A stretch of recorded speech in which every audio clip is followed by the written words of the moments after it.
Olá, galerinha dos sextos anos, tudo bem com vocês? Hoje nós teremos a nossa quarta aula. Eu e a professora Fernanda estaremos juntas explicando para vocês. E como é um tema super interessante, a gente espera que vocês aproveitem ao máximo esse conteúdo, as apresentações, as explicações. Então fiquem de olho, aproveitem a aula para depois conseguirem ter um sucesso na atividade de vocês. Eu, professora Cláudia, vou continuar com vocês aqui e o final será com a professora Fernanda, certo? A civilização egípcia, ela também é uma das primeiras civilizações. Nós estudamos na aula passada sobre a Mesopotâmia, que ela estava situada, entre o rio Tigre e o rio Eufrates. A civilização egípcia, ela também estava próxima ao rio, que nós vamos explicar durante a aula. Então, a civilização egípcia foi uma das primeiras civilizações da antiguidade. Ela desenvolveu-se a partir do ano de 3500 a.C. e ela durou cerca de 3.000 anos.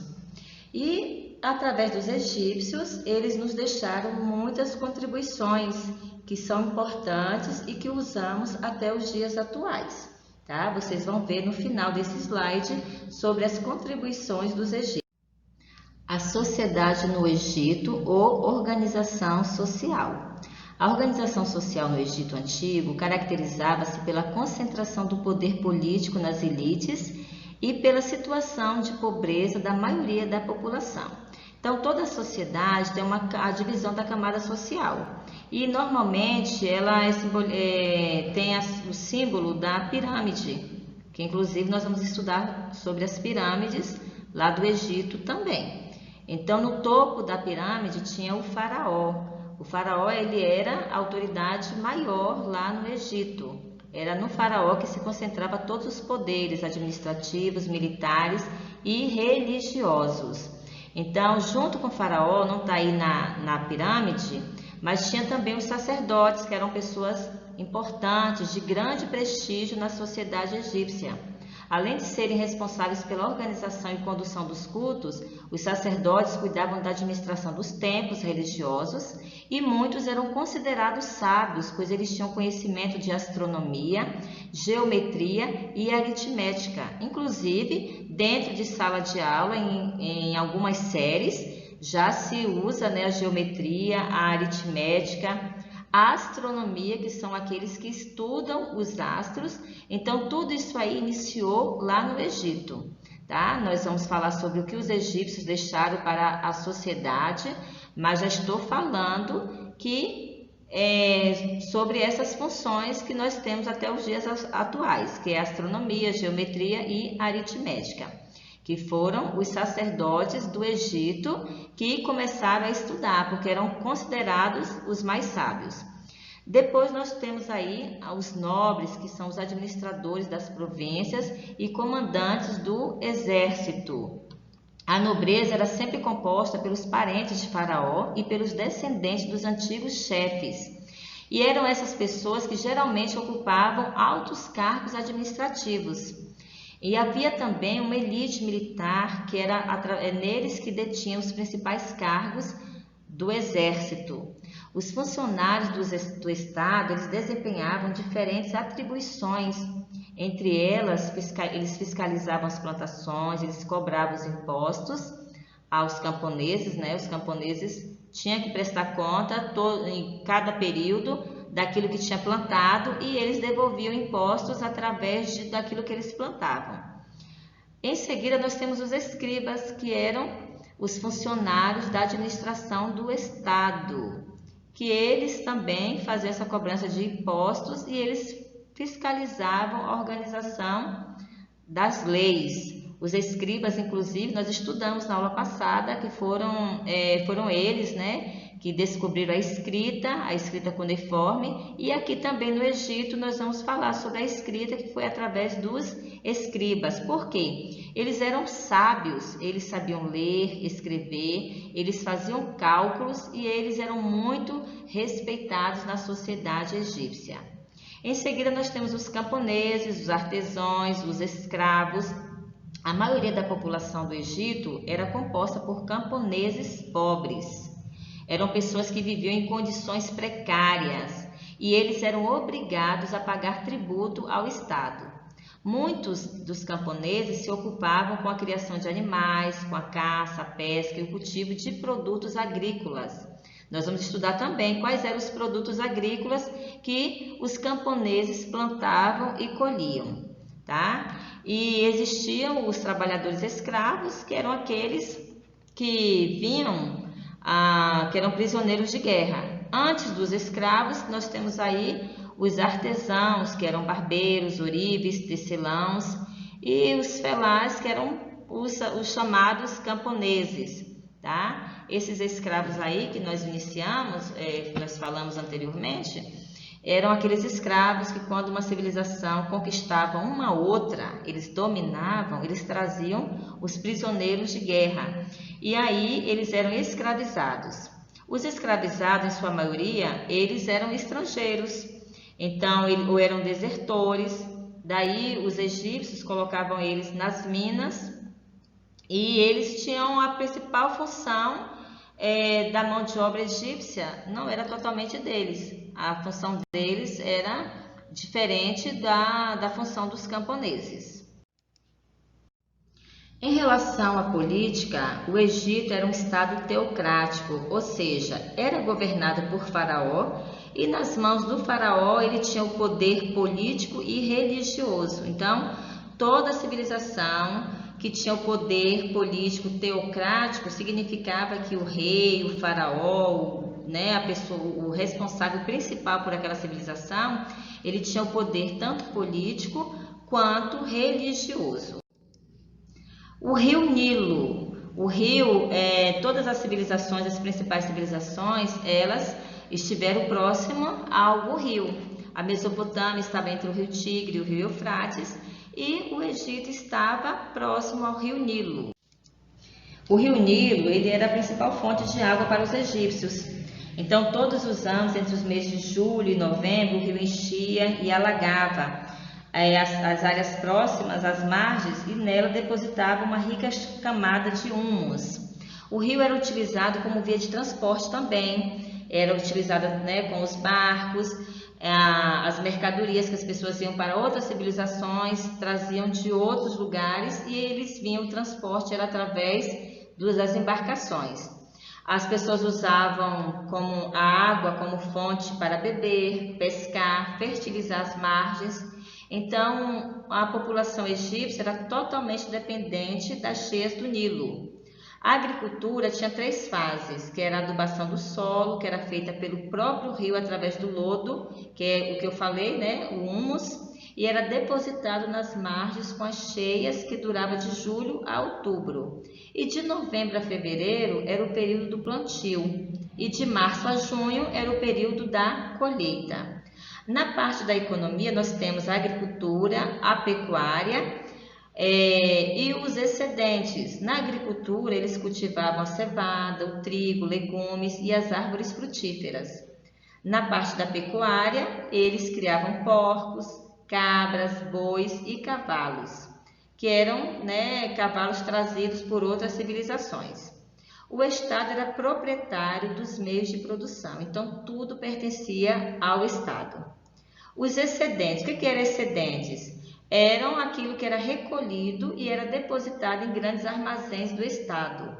E sua distribuição não era igualitária, ou seja, lembra da camada social? Então, no topo tem o faraó, tem a nobreza, depois vem os camponeses e, por último, vem os escravos. Então, essa distribuição da alimentação não era igualitária. Cada um tinha uma porção, fosse da menor para maior ou da maior distribuição para menor, dependendo da classe social. Aqui nós temos as imagens de como eles viviam ali ao redor do rio Nilo. Eles pescavam, eles tomavam banho, pegavam também das águas para fazer os alimentos e para beber também. Olá pessoal, então agora eu vou dar sequência no conteúdo a partir da religião egípcia. Qual a principal informação que vocês devem saber para começo de conversa em relação a essa religião? Que eles não acreditavam em um único Deus, eles acreditavam que existiam diversos deuses. E isso é chamado de politeísmo, ou religião politeísta, que tem vários deuses e não um único só. Então eles acreditavam que os deuses eram extremamente poderosos, que eles controlavam todos os eventos da natureza, a chuva, a seca, a vida e a morte, e que eles estavam muito presentes no dia a dia deles, e que eles também sentiam vontades semelhantes a dos seres humanos. E com isso, né, eles tinham a prática de oferecer, de fazer oferendas para esses deuses. Na imagem do lado vocês podem ver 4, vamos dizer assim, dos principais. O deus Amon-Ra, que é o deus do sol, que ele era adorado em todo o Egito. Osíris, que era o deus das terras e das sementeiras, que ele é muito importante porque a gente vai ver logo mais à frente que acreditavam que ele que comandava o tribunal dos mortos. Ísis, que era a protetora das crianças e da fecundidade, e Anubis, que é o deus dos mortos e o deus dos embalsamadores, os responsáveis por fazerem as múmias. E podem observar também no aspecto desses deuses que alguns têm aspecto humano e outros são a mistura de aspecto humano e animal. Então esses são alguns dos principais, a gente vai dar sequência agora na religião egípcia. O que eles acreditavam então? Em primeiro lugar, eles acreditavam também que existia vida após a morte. Porém, eles só conseguiriam, vamos dizer assim, retomar a vida depois de passarem por esse tribunal de Osíris. Nesse tribunal seriam pesados, vamos dizer assim, os pecados que eles fizeram em vida, e caso eles fossem absolvidos, o espírito deles teria direito de retomar e usar o mesmo corpo que eles usavam antes de morrer. Só que para que isso acontecesse, aquele corpo precisava ficar conservado, não poderia apodrecer. Então, a partir daí, os egípcios desenvolveram uma técnica muito interessante, se aprofundaram muito na medicina, que eles começaram a fazer a prática do embalsamento, que é para, vamos dizer assim, conservar esses corpos até o momento dessa reencarnação. Então, como que acontecia o processo de mumificação?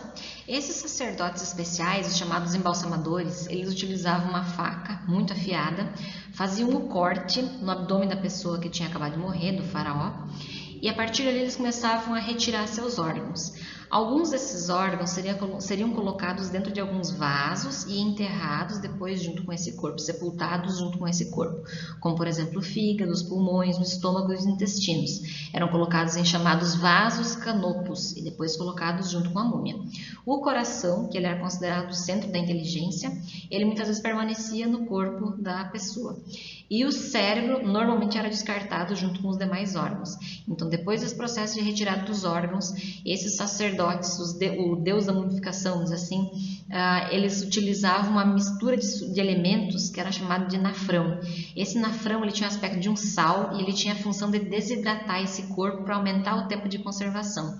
Então, tem relatos que dizem que essa múmia, esse corpo com esse material salgado, permanecia como se fosse uma mesa, uma esteira, secando por até meses, para aumentar o tempo de conservação, certo? E depois que secavam completamente, eles preenchiam o corpo com serragem, algumas ervas aromáticas, e tem registro de que até alguns textos das divindades eram enterrados juntos com esse corpo.